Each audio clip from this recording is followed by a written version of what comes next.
G news మార్పు ఆరంభమైంది. అందరికీ నమస్కారం. నా పేరు నగేష్ బూర్తి.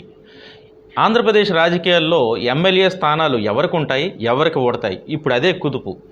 ఎందుకంటే జగన్మోహన్ రెడ్డి ఇప్పుడు ఇన్ఛార్జీలని కొత్త వాళ్ళని పెట్టడం, ఎమ్మెల్యేలని వేరే చోటకి మార్చడం, ఈ పనిలో ఉండడం వల్ల మొత్తం రాజకీయ కాన్సన్ట్రేషన్ అంతా కూడా అక్కడికే ఉంది. జగన్మోహన్ రెడ్డి ఏం చేయబోతున్నారు? ఉన్న 153 మందిలో ఎవరికి సీట్లు ఉంటున్నాయి, ఎవరికి సీట్లు కదులుతున్నాయి అనే అంశం ఇప్పుడు రాష్ట్ర వ్యాప్తంగా చర్చనీయాంశమైంది. ఇది ఒక పెద్ద సంచలనమైంది.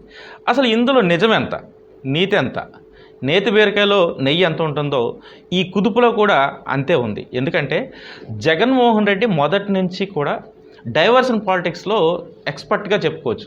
అధికారంలోకి వచ్చిన దగ్గర నుంచి రాష్ట్రంలో వేరే అంశం ఏదో జరుగుతున్నప్పుడు తను ఇంకో ఏదో సంచలనం క్రియేట్ చేస్తుంటాడు.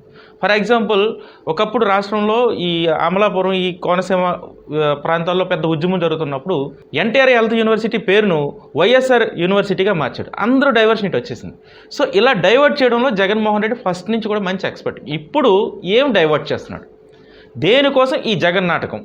ఇప్పుడు దీని మీద ఎవరు ఆలోచించట్లేదు. ముఖ్యంగా తెలుగుదేశం పార్టీ తెలంగాణ ఎన్నికల తర్వాత ఆంధ్రప్రదేశ్లో బాగా బలోపేతమైందనే ఒక ఊహాగానాలు వచ్చాయి. ఇది ప్రజల్లోకి వెళ్ళిందంటే ఖచ్చితంగా ప్రజలు దీనికోసం డిస్కస్ చేశారంటే ఒక వేవ్ అటుకు వెళ్ళిపోయే అవకాశం ఉంది. ఖచ్చితంగా తెలుగుదేశం పార్టీ గెలవడానికి సానుకూలమైనటువంటి వాతావరణం, పరిస్థితులు ఇక్కడ కనిపిస్తాయి. ఇదే సమయంలో పవన్ కళ్యాణ్, చంద్రబాబు నాయుడు సీట్ల సర్దుబాటు మీద పెద్ద ఎత్తున మీటింగ్ జరుగుతోంది. ఈ మీటింగ్ జరిగిన తర్వాత చంద్రబాబు నాయుడు, పవన్ కళ్యాణ్ వాళ్ళ సీట్ల యొక్క పంపకాలను ప్రకటించినప్పుడు, అదేవిధంగా వీళ్ళ మధ్య ఒక మీటింగ్ జరుగుతుందని అటు తెలుగుదేశంలోనూ ఇటు జనసేనలోనూ చర్చ నడిచినప్పుడు, ఈ చర్చ ప్రజల్లోకి వెళ్ళినప్పుడు ఖచ్చితంగా అది వైసీపీకి నష్టం. ఎందుకంటే ప్రజల్లో తెలంగాణ ఎన్నికల తర్వాత ప్రభుత్వ వ్యతిరేక ఫ్లేవర్ బాగా జనరేట్ అవుతుంది. ఈ క్రమంలో ఈ మీటింగ్, చంద్రబాబు పవన్ కళ్యాణ్ మీటింగు చాలా కీలకమైంది. ఈ మీటింగ్కి ప్రాధాన్యత లేకుండా జగన్మోహన్ రెడ్డి కొత్త ఎత్తుగడ ఏంటంటే ఎమ్మెల్యేలను కొత్త ఇన్ఛార్జీలు, ఎమ్మెల్యే స్థానాలు కొత్త వాళ్ళని ఇన్ఛార్జీలుగా నియమించడం, ఎమ్మెల్యే సీట్లు సర్దుబాటు చేయడం, ఎవరెవరి పెర్ఫార్మెన్స్ ఎటు ఉందో 5 ఏళ్ల తర్వాత రివ్యూ చేయడం. ఇదే జగన్ నాటకం. ఇప్పుడు మొత్తం డైవర్షన్ అంతా కూడా జగన్మోహన్ రెడ్డి మీదకి వెళ్ళిపోయింది. అక్కడ చంద్రబాబు నాయుడు, పవన్ కళ్యాణ్ ఏం మాట్లాడుకున్నారో ప్రజలకు తెలియదు. సో ఇప్పుడు జగన్మోహన్ రెడ్డి ఎందుకు ఈ మీటింగ్ జరుగుతున్నాడు?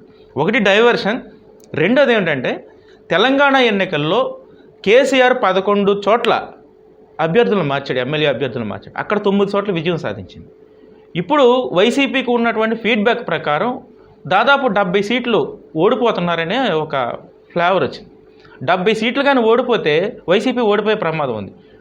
మారిస్తే కొన్ని గెలవడానికి ఛాన్స్ ఉంది. కాబట్టి మార్పు అనివార్యమైందనేది అందరికీ అర్థమవుతుంది. అందులో భాగంగా ఎవ్వరికీ అర్థం కాకుండా సీట్లు తీసేసే వాళ్ళని, సీట్లు ఉంచేవాళ్ళని, వాళ్ళని కూడా ఇన్ఛార్జీలుగా మారుస్తున్నారు. ఫర్ ఎగ్జాంపుల్, కొడాల నాని, వల్లభనేని వంశీమోహన్ ఇలాంటి వాళ్ళందరూ గెలిచే అవకాశాలు ఉన్నటువంటి వాళ్ళు చాలామంది ఉన్నారు. ఇలా బలమైనటువంటి అభ్యర్థులు వైఎస్ఆర్ కాంగ్రెస్ పార్టీకి చాలామంది ఉన్నారు. వీళ్ళ ప్లేసుల్లో కూడా కొత్త ఇన్ఛార్జీలు పెడుతున్నాడు. అంటే ఇది ఒక డ్రామా. అలాగే ఓడిపోయే వాళ్ళ స్థానంలో కూడా కొత్త ఇన్ఛార్జీలు పెడుతున్నారు. ఇదంతా కలిపి కన్ఫ్యూజ్ చేసి అందరినీ తన వైపు పెట్టుకోవడంలో జగన్ ఎక్స్పర్ట్ అనేది నేను అందుకే ముందు చెప్పాను.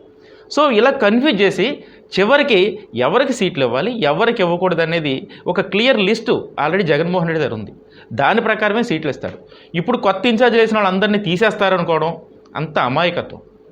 కేవలం జగన్మోహన్ రెడ్డి అందరినీ కన్ఫ్యూజ్ చేసి డైవర్షన్ పాలిటిక్స్ క్రియేట్ చేసి తన వైపు అందరూ ఉండే విధంగా, అదే క్రమంలో అటు ప్రజలను తన వైపు తిప్పుకోవడంతో పాటు నాయకులందరినీ కూడా, అంటే సీట్లు ఇచ్చేవాళ్ళని ఇవ్వని వాళ్ళని కూడా భయపెట్టి ఒక పక్కన కూర్చోబెట్టేందుకు ఆడుతున్న గేమ్ ఈ జగన్ నాటకం. Thank you.